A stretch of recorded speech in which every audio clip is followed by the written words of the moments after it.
हादसे जिंदगी की सूरत बदल देते हैं और कभी कभी जिंदगी को एक खौफनाक कहानी भी बना देते हैं।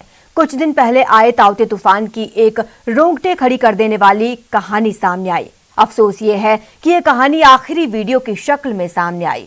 समंदर में आंखों के सामने उफनती लहरें, हिचकोले खाती मौत से टकराती बोट।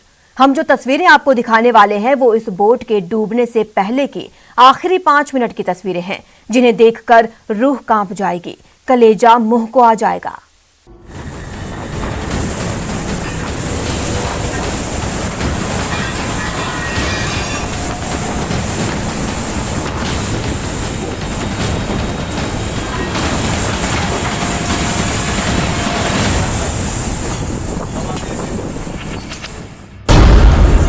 समंदर में जिंदगी की लाइव जंग, बोट में समाता समुद्र, 5 मिनट का दहला देने वाला संघर्ष।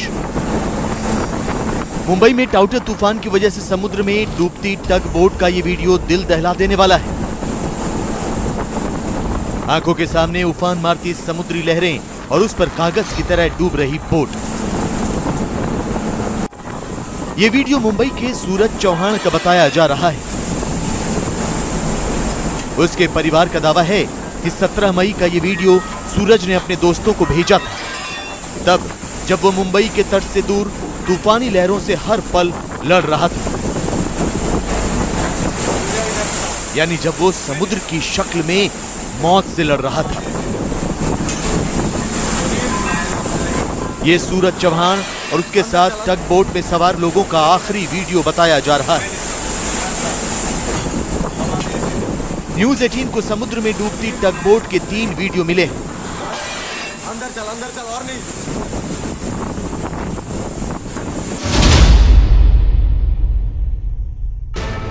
टाउते तूफान की वजह से डूब रही टग बोट का एक एक मंजर रोंगटे खड़े कर देने वाला है। न्यूज़ 18 को मिले 3 वीडियो में पहला वीडियो तब का है जब समुद्री तूफान में फंसी बोट लहरों के सामने बेबस नजर आ रही थी।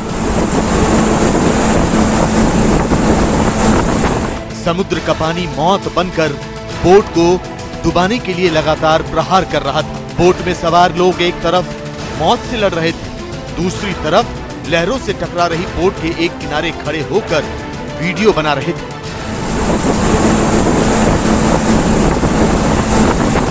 सत्रह मई को मुंबई के पास टाउते तूफान की वजह से कई मीटर ऊंची लहरों के सामने बोट में सवार लोग मदद की आस में बेचैन हो रहे थे,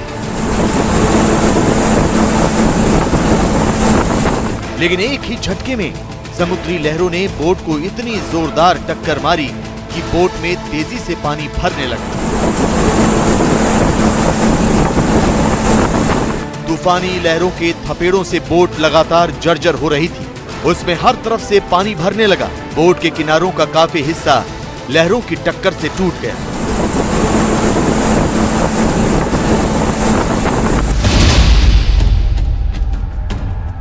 टाउते तूफान ने अरब सागर में जो तबाही मचाई, उसका सबसे घातक ट्रेलर इस डूबती टग बोट में नजर आया।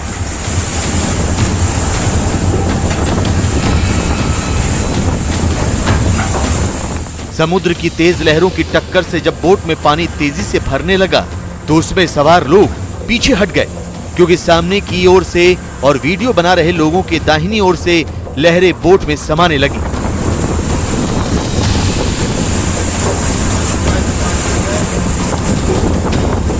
अब तक बोट में सवार लोगों को यह एहसास हो चुका था कि उनकी जिंदगी अब समुद्र के हवाले होने वाली है, क्योंकि दूर दूर तक मदद की कोई उम्मीद नजर नहीं आ रही थी।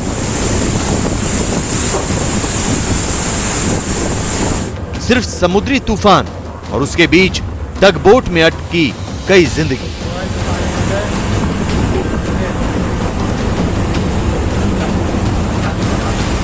बोट में इतना पानी भर गया कि वो टेढ़ी होने लगी।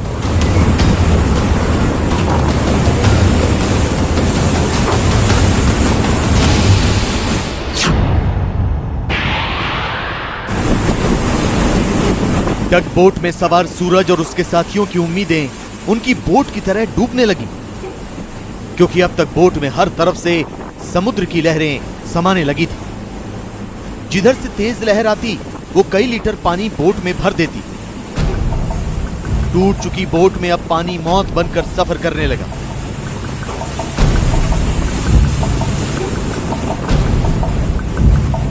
अब उसमें सवार लोगों को कोई आस नजर नहीं आ रही थी। लिहाजा एक शख्स कुछ पल के लिए बोट की बाहरी हालत देखने के लिए कुछ कदम आगे बढ़ा, लेकिन उसके बाकी साथियों ने उसे फौरन अंदर आने के लिए कहा। कुछ देर तक ये संघर्ष यूं ही चलता रहा, लेकिन उसके बाद ये वीडियो, ये बोट और उसमें सवार लोग एक खौफनाक कहानी बन गए।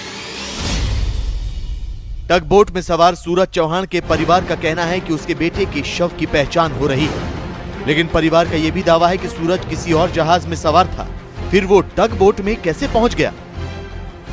वीडियो है, आपका बेटा उस टग बोट में काम करता था, उस बोट में कैसे पहुंचा, कुछ जानकारी मिली? कब का वीडियो है, किसने भेजा? वीडियो तो मतलब उसी दिन का है, लेकिन ये मुझे नहीं पता कि मेरा लड़का कब इस पे चला गया।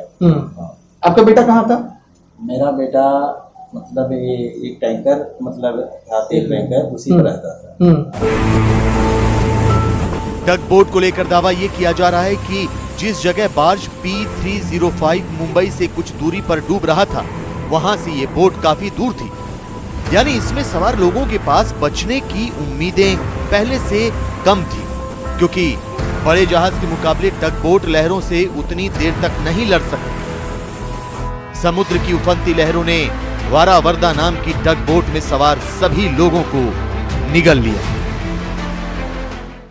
और अब बात करते हैं उस राष्ट्रपति की जिनके इशारे पर एक यात्री विमान को हाईजैक कर लिया गया। दरअसल एथेंस के लिथुआनिया जा रहे विमान ने बेलारूस के राष्ट्रपति की नीतियों का विरोध करने वाला एक पत्रकार सफर कर रहा था। उसी की गिरफ्तारी के लिए उन्होंने विमान को हाईजैक करवा लिया। अब इस मामले में यूरोपीय यूनियन में बवाल मच गया है।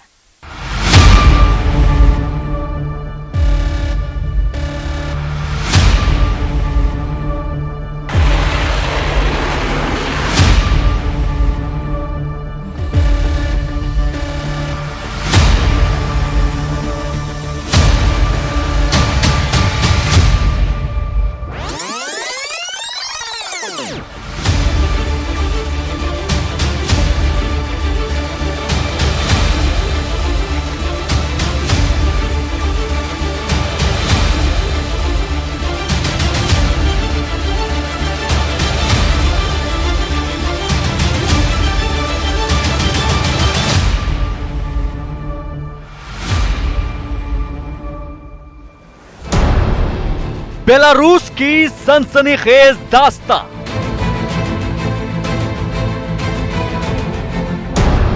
राष्ट्रपति ने कराया विमान हाईजैक। यात्री विमान उतारने से मचा बवाल।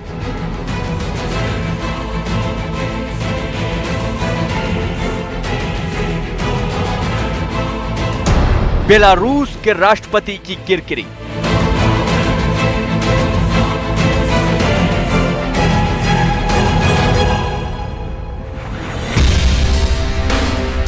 बीते रविवार की दोपहर बेलारूस की राजधानी मिन्स्क के एयरपोर्ट पर अचानक रेयान एयर के बोइंग 737 की इमरजेंसी लैंडिंग के बाद चारों तरफ अफरा तफरी मच गई।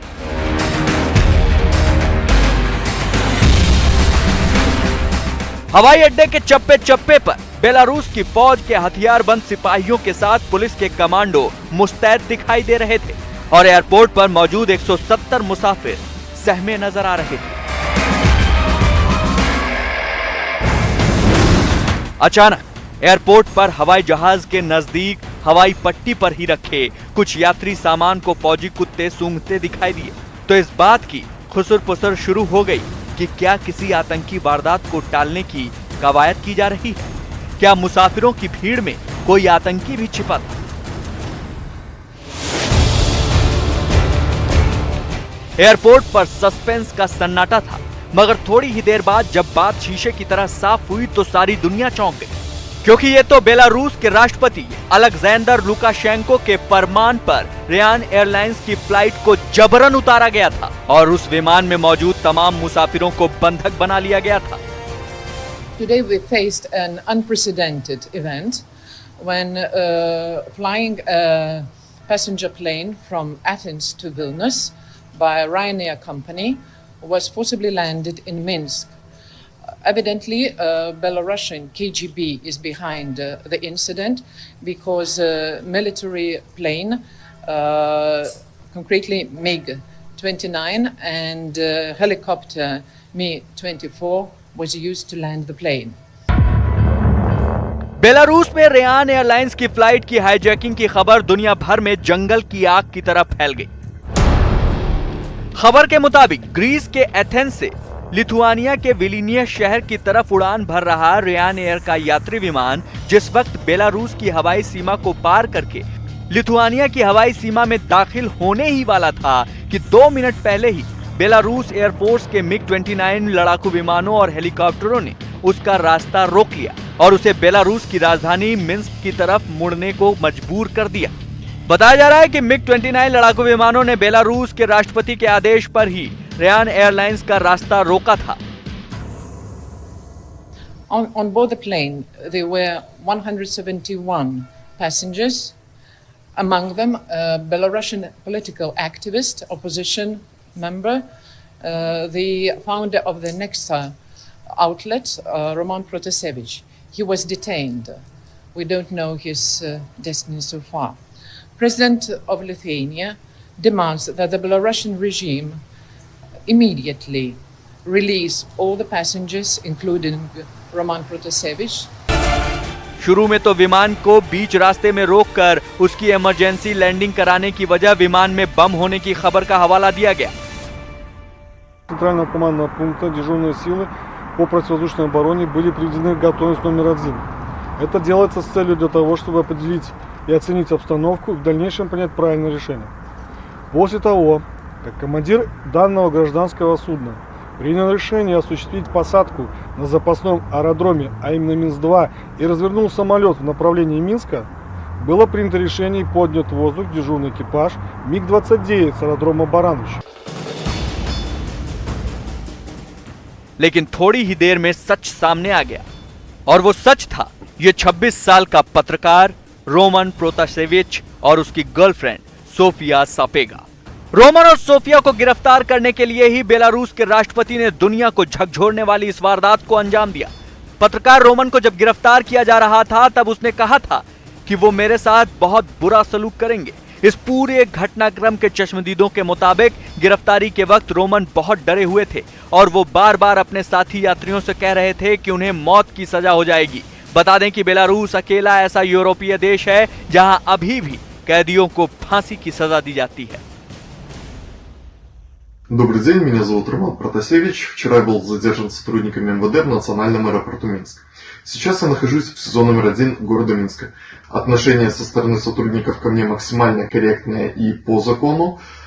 Также сейчас я продолжаю сотрудничать со следствием и даю признательные показания по факту организации массовых беспорядков в городе.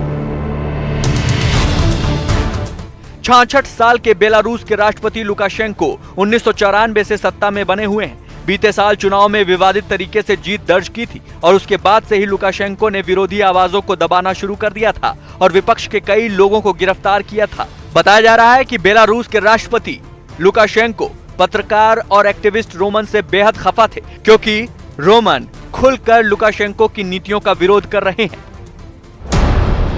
दरअसल पिछले साल चुनाव में धांधली और भ्रष्टाचार के मामलों के उजागर होने के बाद राष्ट्रपति लुकाशेंको के खिलाफ बेलारूस में बड़े पैमाने पर विरोध प्रदर्शन आयोजित करने में रोमन की बड़ी भूमिका मानी जा रही है और तभी से रोमन बेलारूस पुलिस के निशाने पर है। खबरों के मुताबिक रोमन पर जो आरोप बेलारूस की सरकार ने लगाए हैं उनके कथित अपराधों के लिए उन्हें 15 साल की जेल हो सकती है। Режим поднял спецслужбы и истребители и организовал захват целого гражданского самолета только ради того, чтобы взять Романа в заложники. Роман – известный белорусский активист, блогер и стипендиат журналистской программы имени Вацлава Гавела. В 2019 году он вынужден был покинуть Беларусь из-за угрозы своей свободе, за сотрудничество с независимым телеграм-каналом «Нехта». Его жизнь находится в опасности. यात्री विमान को इस तरह जबरन बेलारूस में उतारने की इस घटना के बाद से ही यूरोपीय संघ बेलारूस से बेहद नाराज है। इस घटना के बाद भड़के यूरोपीय संघ ने बेलारूस पर कई तरह के प्रतिबंध लागू करने की घोषणा की है। इतना ही नहीं, बेलारूस के विमानों को भी अपने हवाई क्षेत्र से उड़ान भरने पर रोक लगा दी है। साथ ही 27 देशों के यूरोपीय संघ ने अपनी एयरलाइंस को निर्देश दिया है कि वो बेलारूस के ऊपर से उड़ान न भरें। सूत्रों के मुताबिक माना जा रहा है कि बेलारूस ने कुछ जासूसों को बचाने के लिए भी ये चाल चली है, क्योंकि 4 रूसी यात्रियों पर जासूस होने का संदेह जाहिर किया गया है, जो मिन्स्क में ही उतर गए, जबकि उन्होंने लिथुआनिया की राजधानी विनियस के लिए टिकट लिया था, क्योंकि 6 घंटे की देरी के बाद जब विमान लिथुआनिया के विनियस पहुंचा तो वो चारों रूसी मुसाफिर नदारद थे। दुनिया भर के नेताओं ने भी बेलारूस के राष्ट्रपति की इस हरकत की निंदा की है। अमेरिकी राष्ट्रपति जो बाइडेन ने भी बेलारूस की इस कार्रवाई की आलोचना की है। उन्होंने कहा कि पत्रकार रोमन की गिरफ्तारी और फिर जारी किया गया उनका वीडियो दोनों ही राजनीतिक विरोधियों और प्रेस की स्वतंत्रता पर शर्मनाक हमला है। बाइडेन ने यूरोपीय संघ की ओर से बेलारूस पर प्रतिबंध लगाए जाने के कदम की सराहना की है और ये भी कहा है कि इसमें अमेरिका भी साथ है। फिलहाल इतना ही। आप बने रहे हमारे साथ और देखते रहिए न्यूज़ 18 राजस्थान।